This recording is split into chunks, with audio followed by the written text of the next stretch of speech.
Confuse? এত বড় আয়োজন কিসের? চলুন গল্প শোনাই।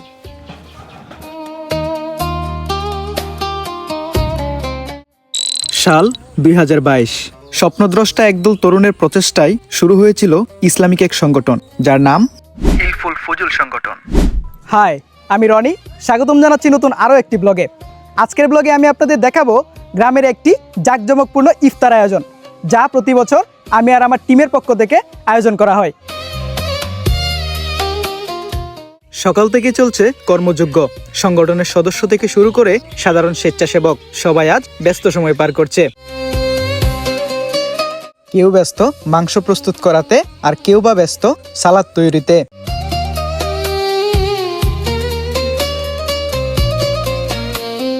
আমাদের এই আয়োজনের মূল লক্ষ্য কেবল খাওয়ানো নয়, বরং ভ্রাতৃত্বের বন্ধনকে মজবুত করা।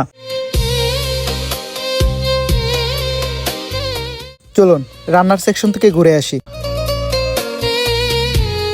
শত শত মানুষের জন্য রান্না হচ্ছে সুস্বাদু বিরিয়ানি। আর এই বিশাল আয়োজনের পেছনে যিনি নিরলস পরিশ্রম করে যাচ্ছেন, তিনি হলেন আমাদের সবার প্রিয় বাবুর্চি মোহাম্মদ রজব আলী নানা।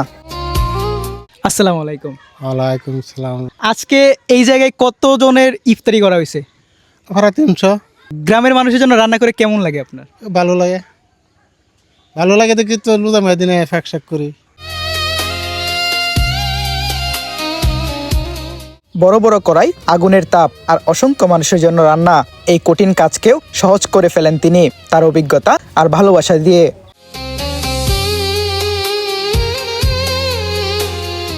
প্রতিটা মশলা, প্রতিটি উপকরণ তিনি ব্যবহার করেন নিখুঁত পরিমাণে। তার হাতের স্পর্শে সাধারণ রান্না হয়ে ওঠে অসাধারণ স্বাদের।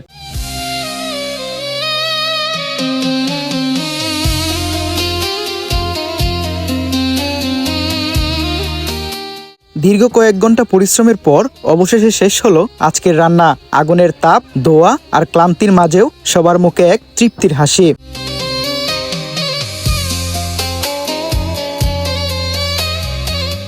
এখন সময় মসজিদে খাবার পৌঁছে দেওয়া, যেখানে বসে গ্রামের সবাই একসাথে ইফতার করবেন।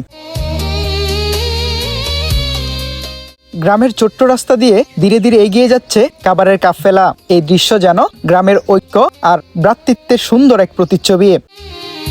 ধীরে ধীরে সূর্য ডুবতে শুরু করেছে পশ্চিম আকাশে। ইফতারের সময়ও ঘনিয়ে আসছে। গ্রামের মানুষ একে একে আসতে শুরু করেছে মসজিদের দিকে।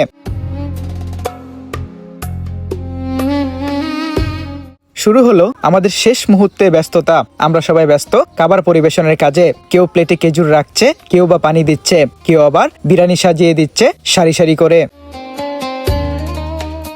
ইফতারের সময় এখন খুব কাছাকাছি। মসজিদের ভিতরে সারি সারি করে বসে আছেন গ্রামের মানুষ। এই মুহূর্তে মসজিদের ইমাম সাহেব হাত তুলে দোয়া করছেন গ্রামের মানুষের সুখ, শান্তি এবং কল্যাণের জন্য। আজকের এই আয়োজন শুধু একটি ইফতার নয়, এটা ছিল ভালোবাসা, সহযোগিতা এবং গ্রামের মানুষের একতার গল্প। আজকের ব্লগটি এই পর্যন্তই। দেখা হবে নতুন কোনো ভিডিওতে, নতুন কোনো ব্লগে। সেই পর্যন্ত সবাই ভালো থাকবেন, সুস্থ থাকবেন, আর হ্যাঁ, অবশ্যই চ্যানেলটি সাবস্ক্রাইব করে রাখবেন।